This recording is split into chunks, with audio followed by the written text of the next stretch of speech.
Oke, halo semuanya. Hari ini kita bakal jadi detektif nih. Kita mau pecahin misteri besar tentang gimana caranya sebuah mesin bisa belajar untuk mengambil keputusan. Yuk kita selami cara kerjanya selangkah demi selangkah. Coba deh bayangin, Anda lagi ngajuin pinjaman dan cuma dalam hitungan detik, sebuah aplikasi langsung ngasih jawaban ya atau tidak. Gimana ceritanya ya? Apa sih yang sebenarnya terjadi di balik layar? Nah, inilah pertanyaan besar yang akan kita jawab bareng-bareng. Jawabannya itu ternyata nggak serumit yang kita bayangin loh. Mesin itu pada dasarnya cuma membuat semacam peta keputusan. Peta ini isinya cuma serangkaian pertanyaan ya atau tidak yang super simpel, yang nuntun dia sampai ke sebuah kesimpulan. Oke, tapi coba deh kita pikirin. Dari semua kemungkinan pertanyaan yang ada, misalnya, apakah Anda punya rumah atau berapa pendapatan tahunan Anda? Gimana caranya si mesin ini tahu mana yang paling penting, yang harus ditanyain duluan? Nah, ini dia nih, inti dari investigasi kita hari ini. Oke, untuk memulai, detektif manapun butuh yang namanya berkas kasus kan? Nah, berkas kasus kita kali ini isinya adalah sekumpulan data yang sederhana. Lihat deh, di sini kita punya data beberapa peminjam. Kita bisa lihat, oke, dia punya rumah atau enggak, status nikahnya gimana, terus pendapatan tahunannya berapa. Nah, tujuan utamanya itu, kita mau coba tebak kolom yang paling kanan. Dia bakal gagal bayar atau enggak, cuma dari 3 info lainnya. Sebelum kita mulai nanya-nanya, detektif yang jago itu harus paham dulu sama bukti-bukti yang dia punya. Kalau di kasus kita, ya artinya kita harus ngerti dulu jenis-jenis data yang kita hadapi. Petunjuk pertama kita sebut aja label. Ini tuh data kualitatif yang nilainya cuma sekedar nama. Nggak ada urutannya sama sekali. Menikah kan nggak lebih tinggi atau lebih rendah dari lajang ya kan? Cuma beda kategori aja. Terus, tipe petunjuk kedua itu peringkat. Nah, kalau di sini, urutan itu penting banget. Kita semua tahu lah ya, ukuran baju L itu lebih gede dari M.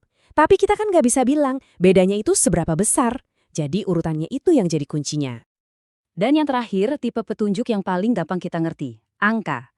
Ya, ini data numerik biasa yang bisa kita tambah, kurang, rata-ratain.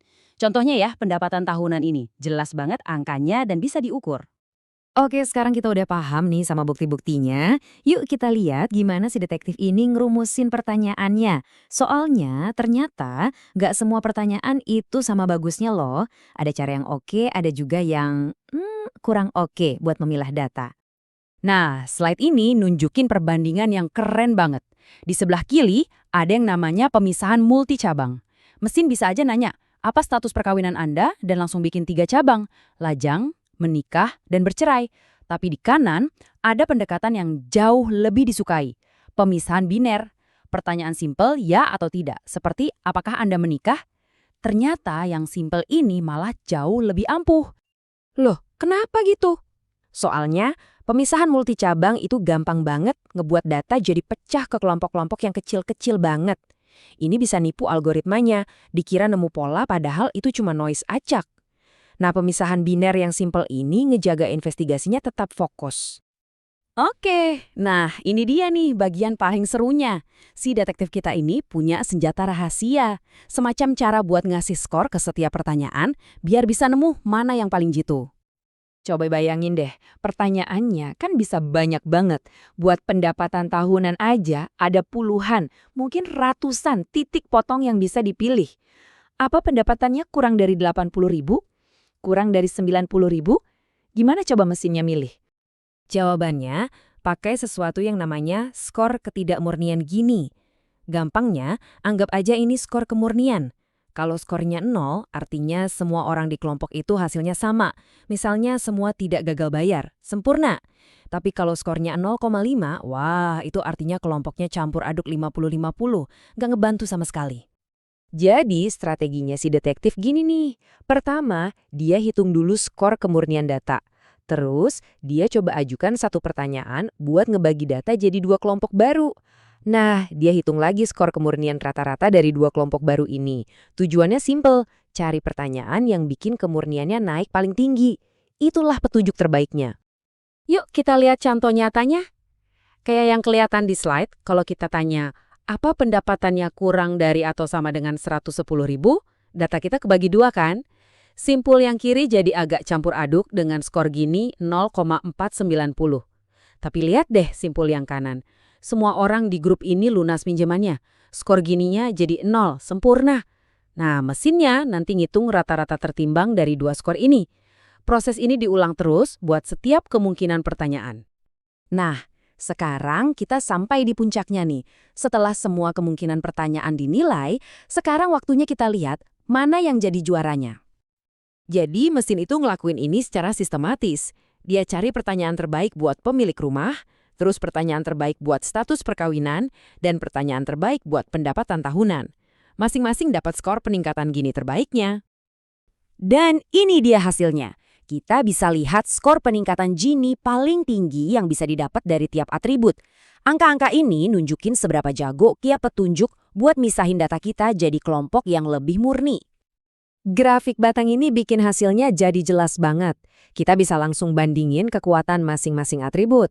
Kelihatan kan ada satu batang yang jelas-jelas paling tinggi. Nah, ini momen ahanya si detektif. Dan pemenangnya adalah status perkawinan. Tepatnya, pertanyaan apakah pemohon sudah menikah, ini yang ngasih peningkatan kemurnian paling gede. Ini terobosan pertama di kasus kita, dan ini yang jadi akar dari pohon keputusan kita. Nah, dari sini, prosesnya diulang lagi. Buat tiap cabang baru, algoritma bakal cari lagi pertanyaan terbaik berikutnya. Tapi, pendekatan ini punya satu kelemahan penting yang perlu kita tahu. Metode ini tuh disebut rakus atau greedy. Maksudnya, di setiap langkah dia cuma milih pertanyaan yang paling bagus saat itu juga, tanpa mikirin efeknya nanti gimana. Ini emang efektif banget, tapi bisa bikin yang namanya overfitting. Jadi pohonnya jadi terlalu rumit dan malah nangkap noise acak, bukan sinyal beneran. Makanya di dunia nyata, model-model canggih pakai teknik kayak pemangkasan, yang intinya motong cabang-cabang yang nggak perlu biar pohonnya tetap simpel tapi akurat. Oke, jadi kita udah lihat gimana cara kerja satu detektif pohon keputusan. Cerdas, sistematis, dan kuat banget. Ini ninggalin kita sama satu pertanyaan yang menarik banget. Kalau satu set pertanyaan ya tidak yang simple aja sekuat ini, apa jadinya kalau kita punya ribuan detektif ini kerja bareng-bareng? Nah, itu petunjuk buat misteri kita yang selanjutnya.